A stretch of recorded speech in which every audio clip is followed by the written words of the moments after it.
Speaker 1. Well, we had planned everything down to the last detail. I had read every book about Paris that I could find in the local library. We had bought tickets online for the museums, the Eiffel Tower, and 10 other places besides. It was going to be a dream vacation for us, a second honeymoon really. With the kids all grown up, there were just the two of us. And then, the morning of departure, and the taxi on the way to the airport actually, Steve, my husband, had these very sharp pains. We had to go straight to the hospital. After we had spent so much time thinking and saving for that vacation too. So disappointing. Speaker 2.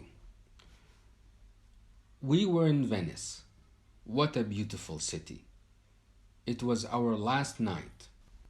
We had made a reservation at a very expensive restaurant on the Grand Canal, very exclusive place, called the Moon Over Venice we had found out about on a website back home.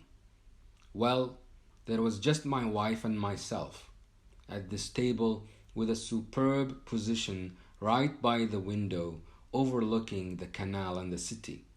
It was just breathtaking. We ate delicious seafood and pasta, a bottle of blueberry juice which was $70. We were enjoying our last night, spending the last of our vacation money to be honest. And then the bill came, and it was a big bill. Well, I couldn't find my wallet, and my wife never has money on her. Well, it was so embarrassing to say the least. I'd left my money in the hotel, and after a phone call or two, it was all resolved. I went back the next day to pay the bill. I left a very big tip too, because they had been very nice about everything. Speaker 3. My husband will never let me forget it. It was 3 years ago in the south of Italy. I had studied Italian at university, and so when I had to write an email to a small car rental company, I did it in Italian. I was very proud of myself. My husband told me, just get our hotel to sort it out. But I had just spent $15 on a new English-Italian dictionary and didn't want to waste that money. The Italians really appreciated me trying to speak their language. I'm sure I made some horrific mistakes. We got to Italy and went to pick up our car. Now, I asked for a car with a sunroof. I wanted to drive around under the sun rays and wave my arms out of the top. Well, I'd made a horrible mistake, and they had an open convertible car, no top at all open to the weather. And there was a lot of weather that week, some of it rainy, some of it windy, none of it sunny.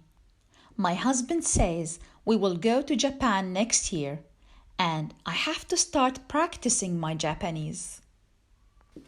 Speaker 4.